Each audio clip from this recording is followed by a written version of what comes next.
Карел Чапик 1890 жылы 9 қаңтарда шағын Малес Ватоновицы курорттық қаласында дүниеге келген.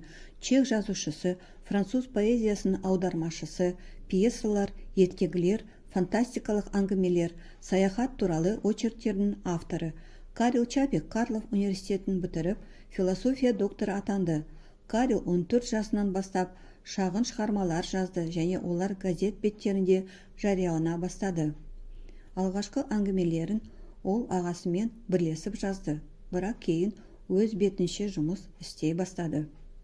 Әдебиеттен басқа ол кескіндемеге қызығушылық танытып, осы әуестігіне бірнеше мақала арнады. Карел өмір бойы журналист болып жұмыс істеді. 1916 жылдан бастап Карел Чапик көп уақытын әдеби шығармашылыққа арнады. Оның рассказы из карманов, «Война с саламандрами», «Сказка о почтальоне», «Как это делается», «Сказки», «Как ставится пьеса» секілді туындылары көптеген елдердің оқырмандары арасында танымал болды. Жазушы Чехословакия пен клубын құрды. Нобель сыйлығына ұсынылды. Ұлттар лигасының әдебиет және өнер комитетінде жұмыс істеді. Ол айнымас антифашист болды және сол кездегі саяси әрекеттерге қатты алаңдады.